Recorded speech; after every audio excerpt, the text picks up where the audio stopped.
मीराबाई के जन्मस्थान मेरतियों के इतिहास एवं राठौरों के भाटों की बहियों द्वारा मीराजी का जन्म श्रावण सुदी एकम शुक्रवार 1561 माना गया है। बचपन में मीरा की माता का देहांत हो गया था। मीरा इकलौती संतान थी। बाल्यकाल में मीरा को न भाई बहन का साथ मिला, न माता पिता का दुलार। उनके पिता रतन सिंह राणा सांगा के साथ तत्कालीन राजनीतिक उथल पुथल और युद्धों को लेकर व्यस्त रहते थे, अतः मीरा का लालन पालन उनके दादाजी ने किया था। स्वभावतः मीरा के मानसपटल पर अपने दादा की भक्ति भावना का प्रभाव पड़ना ही था। 1566 में राणा सांगा चित्तौड़ की गद्दी पर बैठे। उनकी पत्नी रानी झाली झालावाड़ के राजा की कन्या रत्नकुंवरी भी प्रभु भक्त थी। वो 1567-68 में काशी जाकर गुरु रविदास की शिष्या बन गई थी। चित्तौड़ के राणा सांगा के परिवार ने आश्रम बनाकर गुरु रविदास को भेंट किया। मेरता से मीरा के दादा चित्तौड़ स्थित आश्रम में गुरु रविदास का उपदेश सुनने के लिए आते थे। रानी झाली का पुत्र कुंवर भोजराज अपनी माता के समान शांत और निश्चल प्रकृति का युवक था। उस समय कुंवर भोजराज की आयु 18 वर्ष थी। रानी झाली ने अपने पति राणा सांगा की सहमति एवं गुरु रविदास का आशीर्वाद लेकर कुंवर भोजराज के लिए मीरा का हाथ दादाजी से मांगा था। उन्हें भला क्या आपत्ति हो सकती थी। दोनों परिवार संबंध सूत्र में बंध गए। 1573 में गुरु रविदास की उपस्थिति में कुंवर भोजराज और मीरा का विवाह संपन्न हुआ। मीरा की आयु उस समय 12 वर्ष की थी।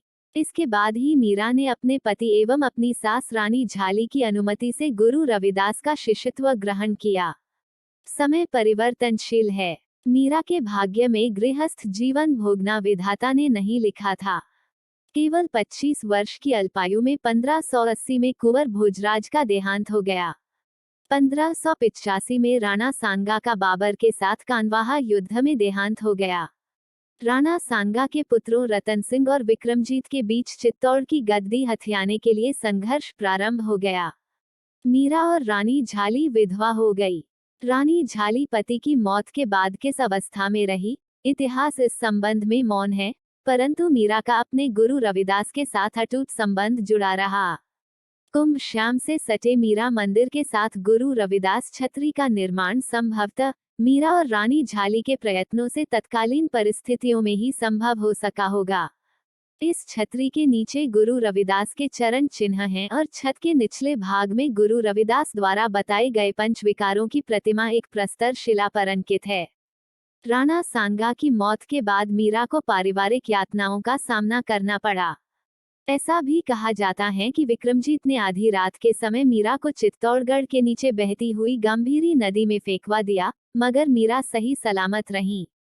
मीरा अब भजन और साधु सेवानिडर होकर करने लगी, परंतु राणा विक्रमजीत को उनके यहाँ साधुओं की भीड़ का जुटना पसंद नहीं था। उसने 2 विश्वासपात्र युवतियों चंपा और चमेली को मीरा के पास तैनात कर दिया, ताकि वे मीरा को साधुओं के पास बैठने से रोकती रहें। मीराबाई की संगत के प्रभाव से उन दोनों पर भी गुरु भक्ति का रंग चढ़ गया और वे दोनों मीराबाई की सहायक बन गईं। यही दशा दूसरी दासियों की भी हुई, जो मीरा को वर्जित करने और चौकसी के काम पर तैनात की गईं। अंत में राणा ने यह कठिन काम अपनी बहन उदाबाई, मीरा की नंद को सौंपा और वह कुछ समय तक अपने दायित्व का सतर्कतापूर्वक पालन करती रही। वह दिन में कई बार मीराबाई के महल में जाकर समझाती थी। अपने इन रिश्तेदारों के बर्ताव का वर्णन मीरा ने अपनी वाणी में भी किया है। इसके राणा ने मंत्रियों की सलाह के अनुसार मीरा को विष देकर मार डालने की योजना बनाई। मीराबाई को एक विष का कटोरा भरकर गुरु रविदास चरणामृत के नाम से पीने के लिए भेजा गया। उदाबाई इस भेद को जानती थी। उसने मीरा को सच्चाई बताते हुए विष पीने से मना किया, परंतु मीरा ने कहा जो पदार्थ गुरु रविदास के चरणामृत के नाम पर आया है, उसका परित्याग करना गुरु भक्ति के विरुद्ध है। इतना कहकर श्रद्धा के साथ मीरा ने विषपान किया, लेकिन मीराबाई सही सलामत रहीं।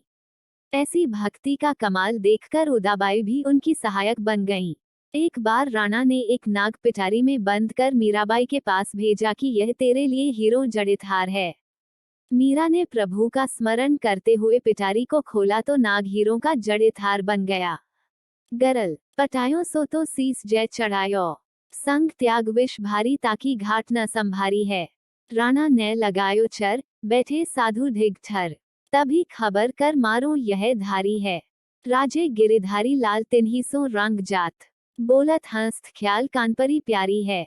जाय के सुनाई भई अति चपलाई। आयो लिए तलवार दे की बार खोली न्यारी है। जाके संगी रंग मीजी करत प्रसंग नाना। कहाँ वह नर गयो, विग दे बताए। आगे ही विराजें कुछ तो सो नाही लाजें। अभाई देखी सुख साजे आंखें खोली दर्शाए। भयोई खिसाना राणा लिखयो चित्र भीत मानो। देखियो हूँ प्रभाव एवे भाव में न भिगो जाए। बिना हरिकृपा कहो कैसे करी पाए। विवई कुटिल एक भेष धरी साधु लियो। कियोई यो प्रसंग मोसो अंगन कीजिए। आज्ञा भौंकी दई आप जाल गिरिधारी। अहो सीस धरी जाई करी भोजन हो लीजिए। संतनी समाज में बिछाया सेज बोली लियो। सेठ मुख भाइयों विषय भाव सब गयो। नयो पान पे आप मोन को भक्तिदान दीजिए।